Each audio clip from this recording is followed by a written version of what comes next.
أما بعد قال الله تبارك وتعالى في القرآن المجيد والفرقان الحميد أعوذ بالله من الشيطان الرجيم من همزه ونفخه ونفسه بسم الله الرحمن الرحيم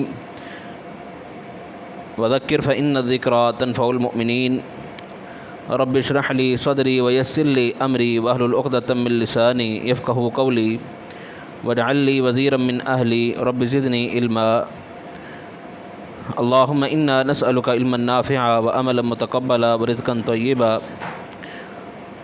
اللهم إنا نعوذ بك من علم لا ينفع ومن قلب لا يخشى ومن نفس لا تشبع ومن دعوة لا يستجاب لها۔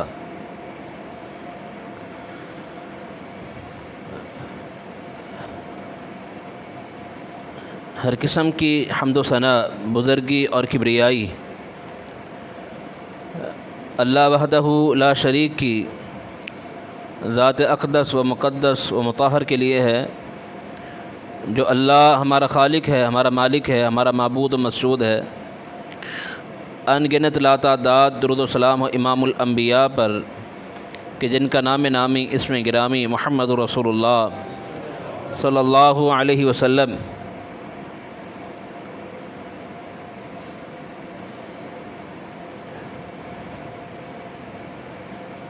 کل 14 اگست ہے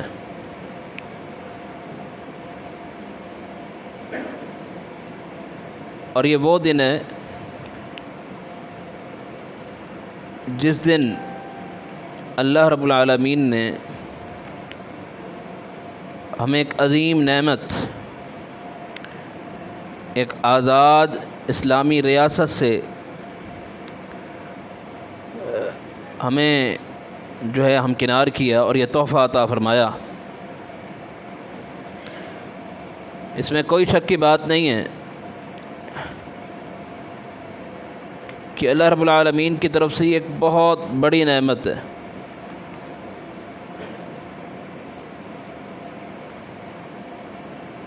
آزادی اور آزاد ہو کر رہنا، بالخصوص دین کی آزادی، کہ ایک مسلمان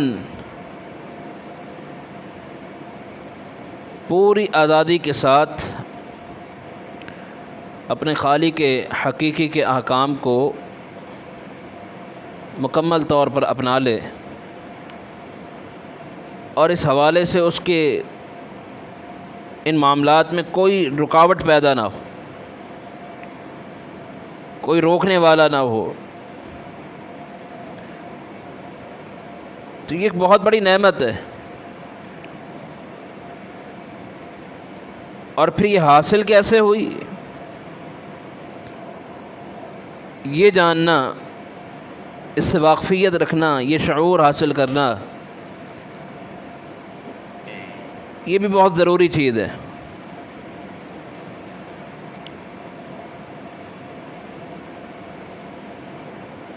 انیس سو سینتالیس میں یہ پاکستان اللہ تعالیٰ نے ہمیں عطا فرمایا ہے،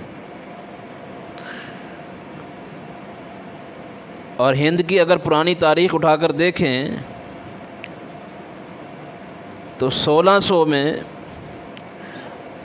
برطانوی جو ایسٹ انڈیا کمپنی ہے، یہ تجارت کے نام پر ہند میں داخل ہوئی تھی کہ یہاں تجارت کرنی ہے، اور رفتہ رفتہ اپنے ایسے پنجے گاڑے کہ پھر پوری ریاست پر قابض ہو گئے۔ ہند کی پوری ریاست، پوری سیاست برطانوی ایسٹ انڈیا کمپنی کے قبضے میں آ گئی، جس کی ابتدا تجارت سے ہوئی تھی،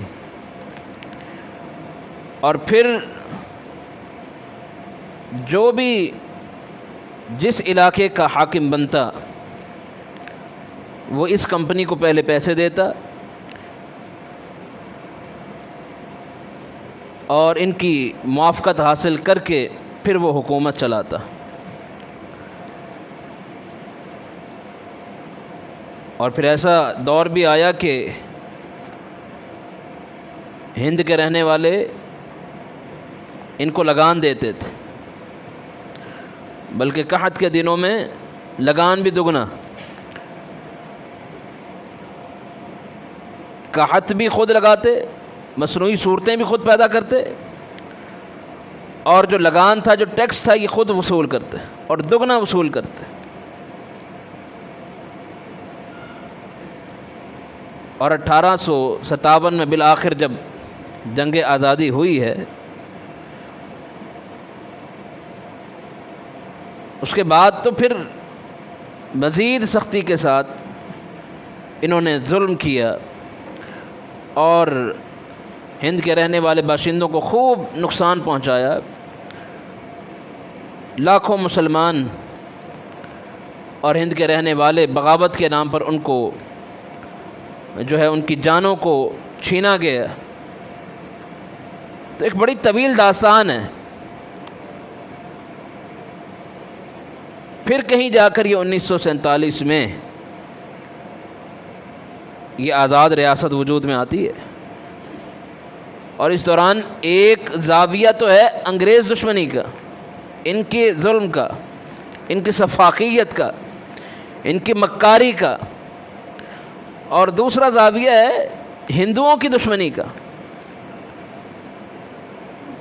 انگریزوں سے مضبوط تعلقات قائم کر کے مسلمانوں کو نقصان پہنچانا، ہند کے جو ہے اہم ترین عہدے خود حاصل کر لینا، سیاست پر مکمل طور پر قابض ہو جانا، اور ہندو متعصبانہ تحریکیں چلا کر مسلمانوں کو نقصان پہنچانا، کبھی اردو ہندی کی تحریکیں چلا کر جو ہے وہ اپنے تعصب کا اظہار کرنا، یہ ساری شکلیں موجود تھیں۔ پھر مسلمان یکجا ایک مسلم لیگ کی صورت میں کھڑے ہوتے ہیں اور ایک آزاد ریاست کے لیے ایک تحریک پاکستان کے نام سے، جو پورے ہند میں اپنا ایک مشن لے کر چلتی ہے، اور اس موقع پر مسلمانوں کی زبانوں پر ایک ہی نعرہ تھا اور ایک ہی مقصد تھا، وہ کیا کہ پاکستان کا مطلب کیا؟ لا الہ الا اللہ۔ یہ ہم پاکستان اس لیے حاصل کر رہے ہیں کہ یہاں صرف اللہ رب العالمین کی حاکمیت ہوگی، لا الہ الا اللہ، بنیادی مقصد یہی ہے۔ اور پھر اس نعمت کو حاصل کرنے کے لیے سینکڑوں نہیں، ہزاروں نہیں، لاکھوں جانیں قربان کی گئی، لاکھوں جانیں، لاکھوں لوگ پیدل سفر کر کے اس ملک کی طرف آئے، گھروں کے گھر اجاڑ دیے گئے، جیسے خون کی ہولی کھیلی گئی ہو۔ ہماری مسلمان بہنیں، ان کے ساتھ جو عصمت دری کا سلوک کیا گیا، اور لاکھوں نے اپنی عزت کو بچانے کے لیے خود اپنے آپ کو کنوؤں میں، دریاؤں میں کے حوالے کر دیا۔ آج کا پاکستانی نوجوان نہ ان داستانوں سے واقف ہے، نہ سننا چاہتا ہے۔ کیا یہ المیہ نہیں ہے کہ یہ پاکستان حاصل کیسے ہوا تھا؟ ہمارے استاد علامہ عبداللہ ناصر رحمانی حافظہ اللہ کہا کرتے ہیں کہ مجھے اس پاکستان سے محبت ہے۔ کیوں؟ کیونکہ دنیا میں دو ہی ریاستیں ایسی ہیں جن کی اساس توحید ہے۔ ایک ریاست کا نام مدینہ ہے کہ اہل مکہ نے مکہ سے محبت کے باوجود چھوڑا تھا صحابہ نے۔ کائنات کے امام نے مکہ کو چھوڑتے ہوئے کہا تھا تجھے چھوڑنے کا دل چاہتا نہیں، لیکن یہاں کے باشندوں نے تکلیف ہی ایسی پہنچائی، آج چھوڑنا مجبوری بن گئی۔ صرف توحید کی خاطر وہ ہجرت ہوئی تھی۔ اور یہاں پر بھی جو لوگ آئے تھے صرف ان کے جسموں پر لباس تھا، وہ لباس بھی پھٹا پرانا بوسیدہ، ایسی حالت میں یہ لوگ آئے تھے، اور ایک ہی مقصد تھا، پاکستان کا مطلب کیا، لا الہ الا اللہ۔ تو اس ملک سے ہمیں محبت کیوں نہ ہو جس کی اساس صرف اللہ رب العالمین کی حاکمیت ہے۔ یہ الگ بات ہے کہ جب سے یہ ملک وجود میں آیا، حلقہ اقتدار میں ایسی کالی بیڑیں شامل ہوتی رہیں جن کا بنیادی مقصد یہی تھا کہ اس ملک کے نظریے سے لوگوں کو دور کر دیا جائے، اور تاحال یہ سازشیں جاری، یہ کوششیں اب تک جاری ہیں۔ لیکن پاکستان اسلام کے لیے بنا ہے، اور انشاءاللہ تعالیٰ تا قیامت اسلام کا قلعہ رہے گا۔ یہ جو تصویر تاریخ پاکستان کی اختصار کے ساتھ اشارتاً بیان کی، اس کا ایک ہی مقصد ہے کہ اس نعمت کی عظمت کو پوری طرح سے سمجھا جائے کہ یہ نعمت کوئی معمولی نعمت نہیں ہے۔ یہ پوچھا جائے ان سے جن کے لخت جگر چھن گئے، جن کی مائیں بہنیں بیٹیاں ان سے دور ہو گئیں، پورا کے پورا گھرانہ اس ملک کی خاطر قربان ہو گیا۔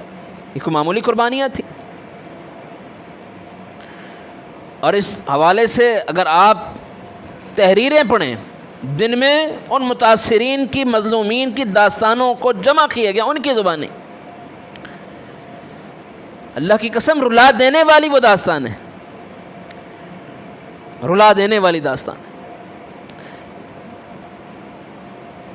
کبھی پورے کے پورے گاؤں پر حملہ ہے سکھوں کا، کبھی رستوں میں ڈھونڈ ڈھونڈ کر مسلمانوں کو ذبح کیا جا رہا ہے۔ ایک داستان ایسی پڑھنے کو ملی کہ مسلمانوں کے پورے جو گھرانے تھے وہ محصور ہو کر رہ گئے،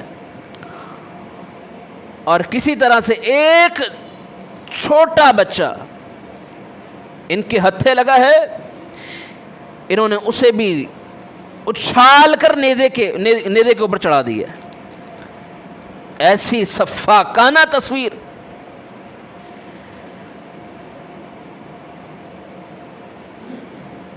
لندن ٹائمز میں جو اس طرح کے تحریریں چھپیں جن کو جمع کیا گیا، اس میں بھی اس طرح کی کافی چیزیں موجود۔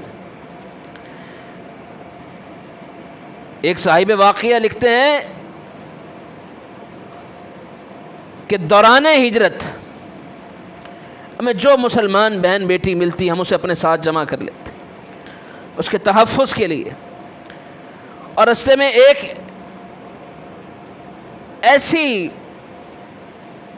لاش ہی کہہ لے جو زندہ لاش تھی، ایک زندہ لاش ایسی بھی ملتی ہے کہ جس کے بہت سے اعضاء جسم سے علیحدہ کر دیے گئے۔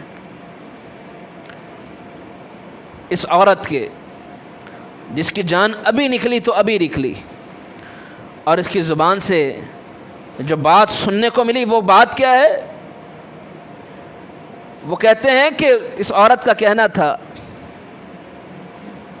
میری جان جا رہی ہے لیکن مجھے کوئی افسوس نہیں ہے کہ میری قربانی سے میرے مسلمان لوگ، میرے مسلمان بھائی بہنیں یہ پاکستان کو دیکھیں گے۔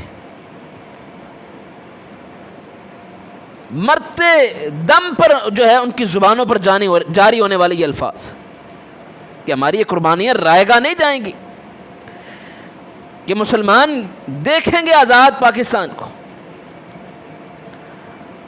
آج یہ مسلمان پاکستانی بھول گئے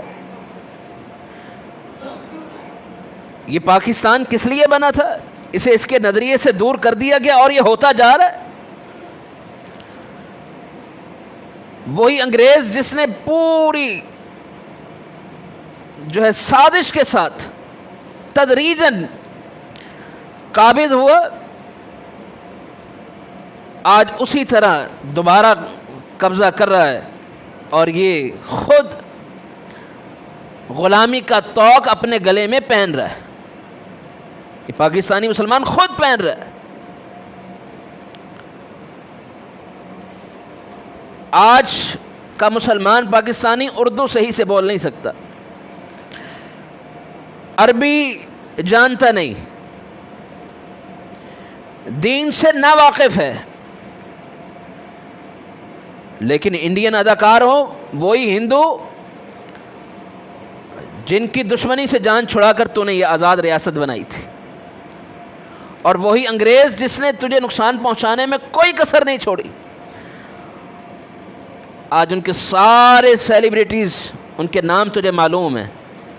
نہیں معلوم تو مسلمان ہیروز کے نام معلوم نہیں، صحابہ کے نام معلوم نہیں، ائمہ تابعین محدثین کے نام معلوم نہیں.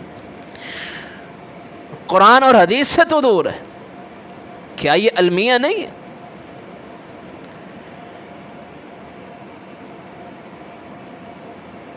یاد رکھیے جب کسی بھی نعمت کی ناقدری کی جاتی ہے وہ نعمت چھن جاتی ہے. کسی بھی نعمت کی جب ناقدری کی جاتی ہے، ناشکری کی جاتی ہے، تو وہ نعمت چھن جاتی ہے، اور آج ہم وہی کر رہے ہیں. تو اس عظیم نعمت کے تعلق سے سب سے پہلے ہمیں اپنا احتساب کرنا چاہیے کہ ہم کر کیا رہے ہیں، ہم کس جانب جا رہے ہیں، ہم نے کس سمت کا جو ہے وہ انتخاب کیا ہے. انہی دشمنوں سے متاثر ہونے کا، ویسا ہی لباس پہننا، ویسا ہی کلچر اپنانا، اس سمت کا تعین کیا. وہ جو ساری خرابیاں ان میں موجود ہیں وہی خرابیاں ہم میں آ جائیں، اس سمت کا تعین کیا. اللہ کی قسم یہ اللہ سے بغاوت کا ایک انداز، یہ اپنے رب سے بغاوت کا ایک انداز ہے، اور اس نعمت کی اس سے بڑی ناشکری اور ناقدری کوئی نہیں ہو سکتی. اور ہم کرتے کیا ہیں؟ صرف ایک دن 14 اگست کا اس ملک سے تعلق جوڑتے ہیں، انتہائی سطحی تعلق اور انتہائی رسمی تعلق، بس. اور تعلق بھی کیسا؟ جس میں ملک کو کوئی فائدہ نہیں پہنچتا. ہاں شور شرابہ ضرور ہوتا ہے، واویلا ضرور ہوتا ہے، ملک کو یا پاکستانیوں کو کوئی فائدہ نہیں پہنچتا. ہم کس طرح سے مناتے ہیں یوم آزادی؟ ہمارے بچوں کے ہاتھوں میں باجے،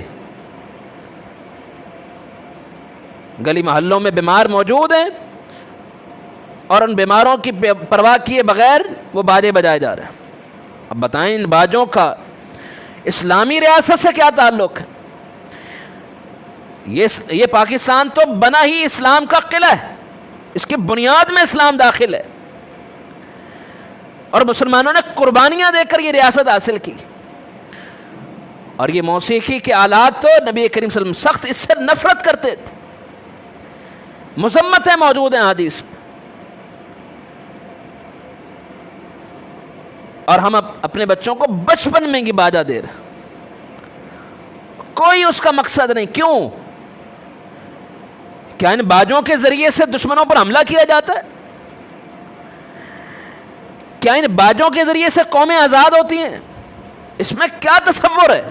کوئی تصور موجود، کوئی پیغام موجود نہیں ہے سوائے فضول خرچی اور اسراف کے، سوائے اپنے بچوں کی عادات کو خراب کرنے کے، اور کوئی مقصد حاصل نہیں ہوتا. تو ہم نے اگر دیا بھی تو باجا دے دیے، یا اس طرح کے دیگر آلات. یہ ہمارے نوجوان کیا کرتے ہیں؟ یوم آزادی منایا جا رہا ہے، موٹر سائیکلوں کے سائلنسر نکال دیے اور تیز رفتاری کے ساتھ یہ سائیکلیں دوڑائی جا رہی ہیں شہر کی سڑکوں پر، سینکڑوں ایکسیڈنٹ ہو جاتے ہیں. یہ یوم آزادی منایا جا رہا ہے.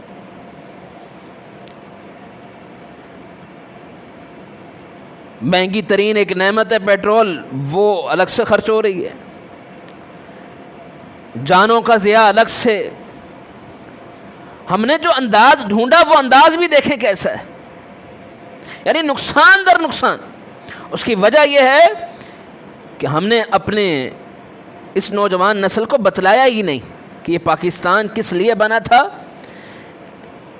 اس کا بنیادی مقصد کیا تھا، اور ہم نے وہ مقصد حاصل کیا ہے کہ نہیں، اور ہم کہاں کھڑے، اور ہمیں کیا کرنا چاہیے۔ کچھ لوگ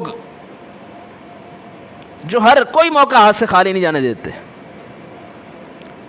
انہوں نے بس کچھ خاص قسم کی محفلیں جو ہے وہ ان کا انعقاد کرنا ہوتا ہے، رقص و سرور کی محفلیں ہوں،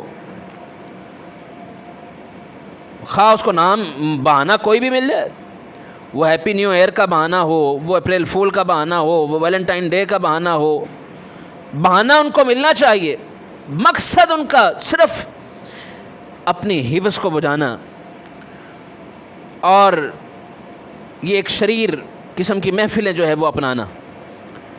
تو یوم آزادی میں بھی بعض ایسے لوگ اس موقع کو بھی ہاتھ سے خالی نہیں جانے دیتے، اور اس کے نام پر مخلوط قسم کی محفلیں منعقد کی، اور اب سب کچھ جائز۔ کس ملک کے نام پر ایسا کر رہے ہیں؟ کیا یہ ملک اس لیے بنا تھا؟ قطعاً نہیں۔ کیا کرنا چاہیے ہمیں؟ کیا یہ سارے کام کرنے چاہیے؟ قطعاً نہیں ہے۔ ہمیں کیا کرنا چاہیے؟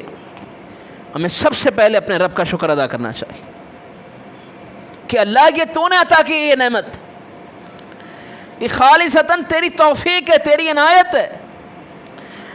ہمارے بزرگوں نے، مسلمانوں نے جو قربانیاں دی ہیں، اللہ تو نے ان قربانیوں کی لاج رکھ لی ہے کہ آج اس ملک کے پاکستان میں رہنے والا مسلمان پوری آزادی سے صرف تیرے آگے اپنی جبینی نیاز کو جھکا سکتا ہے۔ آج مساجد کھلی ہیں، وہ تیری عبادت کر سکتا ہے۔ مسلمان بیٹی آج پوری آزادی کے ساتھ شریعت کے جو حکم حجاب ہے اس پر عمل پیرا ہو سکتی ہے۔ کوئی ایسا ہاتھ موجود نہیں ہے جو اس کے حجاب کو کھینچے دنیا کے دیگر ممالک کی طرح۔ اس پر ہمیں اپنے رب کا شکر ادا کرنا چاہیے تھا، اور شکر کا جو انداز ہے، شکر کی جو اقسام ہیں، زبان سے اپنے رب کا شکر ادا کیا جائے، اللہ کی تعالیٰ کی حمد بیان کر کے، تعریف بیان کر کے، یہ شکر ادا کرنے کا ایک انداز۔ اور شکر کا ایک انداز ہے عملی طور پر شکر ادا کرنا،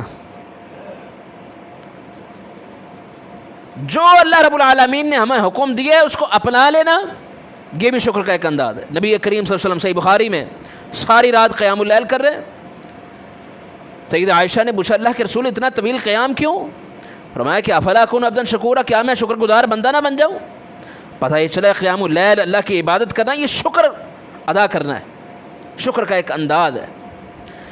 تو زبان سے اپنے رب کا شکر ادا کریں، کیونکہ حکم یہی ہے کہ وَأَمَّا بِنِعْمَةِ رَبِّكَ فَحَدِّثْ، جو اللہ نے تجھے نعمت عطا کی ہے اپنے رب کا شکر ادا کر۔ یہ ہمارا بندہ ہونے کا ایک تقاضا ہے، ذمہ داری ہے کہ ہم اپنے رب کا شکر ادا کریں، زبان سے بھی عمل سے بھی۔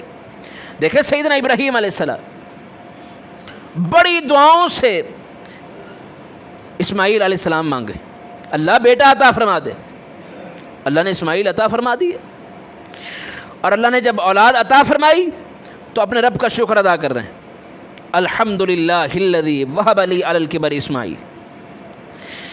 تعریفیں اس رب کی ہیں جس نے بڑھاپے میں مجھے یہ اسماعیل و اسحاق عطا فرما دی، اپنے رب کا شکر ادا کرتا ہوں۔ ایسے تو نہیں نا رب نے کہہ دیا شاکرا لانعمہ، یہ جو میں نے نعمتیں عطا فرمائی ہیں نا یہ ان کا شکر ادا کرنے والے تھے۔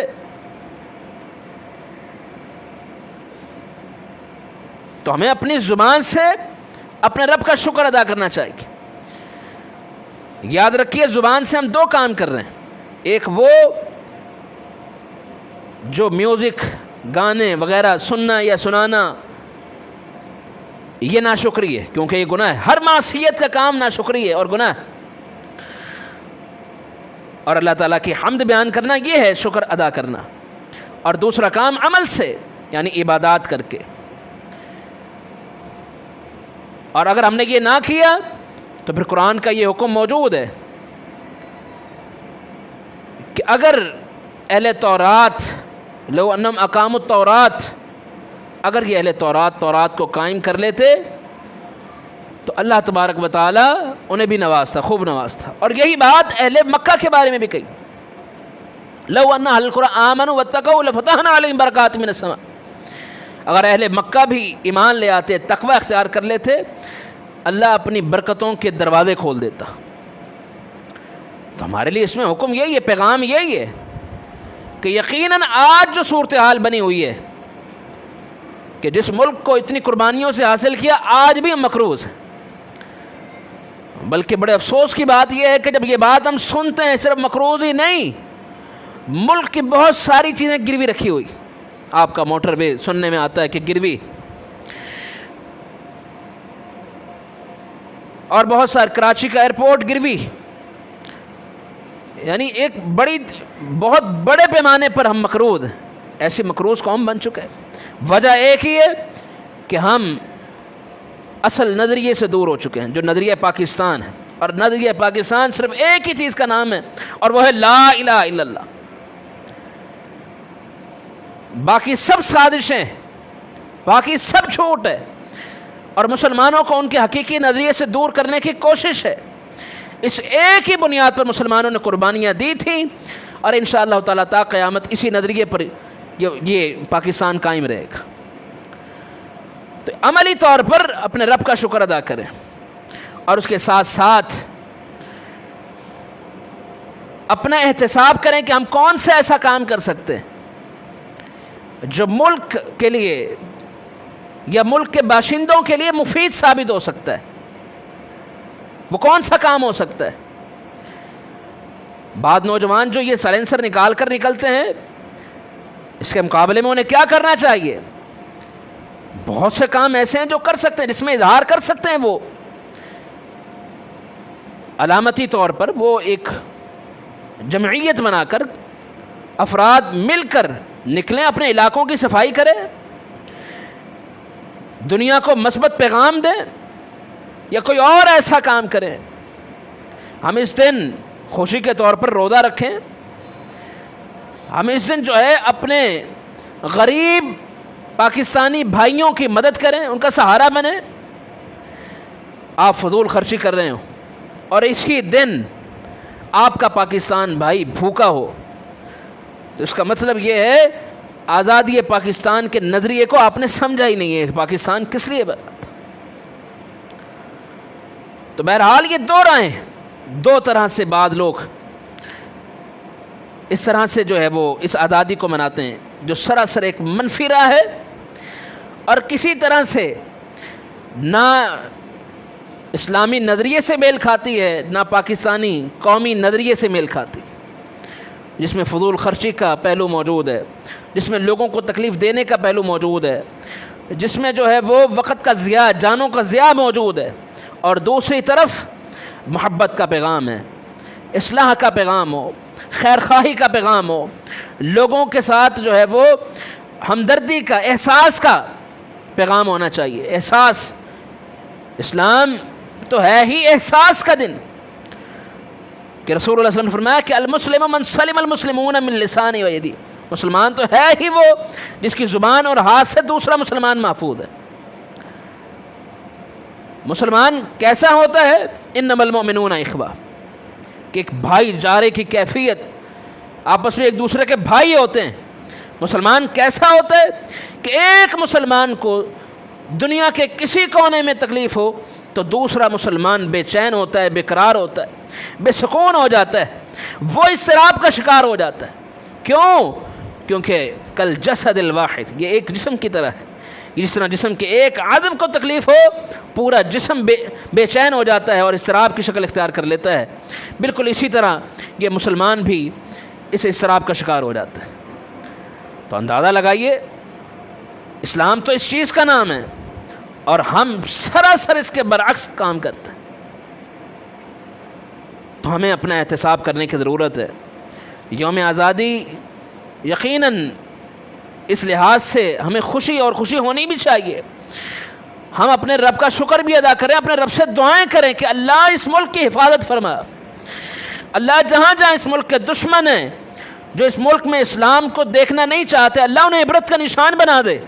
اللہ جو اس ملک میں کالی بھیڑیں موجود ہیں جو مختلف نعرے لگا کر اصل اسلامی نظریے کو چھپانا چاہتے ہیں، اللہ انہیں عبرت کا نشان بنا دے۔ اللہ جہاں جہاں اس ملک کے محافظ موجود ہیں، اس ملک کے نظریے کے محافظ جو اسلامی نظریہ ہے خالصتاً، اللہ ان کی حفاظت بنا دے۔ اللہ اس ملک کو توحید کا، امن کا گہوارہ بنا دے، اسلام کا قلعہ بنا دے۔ اللہ اس ملک میں جو اس وقت مختلف قسم کی پریشانیاں ہیں، اللہ ان پریشانیوں سے نجات عطا فرما، قرضوں سے نجات عطا فرما، مسلمان بھائیوں کی خصوصی مدد فرما۔ یہ دعائیں ہمیں کرنی چاہیے۔ اللہ تعالیٰ ہم سب سے راضی ہو جائے اور اس ملک کا جو صحیح نظریہ ہے، اسلامی نظریہ، اسے سمجھنے کی توفیق عطا فرمائے اور ہمیں اپنی ذمہ داری سمجھنے کی توفیق عطا فرمائے اور اس پر عمل پیرا ہونے کی توفیق عطا فرمائے۔ سبحانک اللہم و بحمدک، اشہد ان لا الہ الا انت، استغفرک و اتوب الیک۔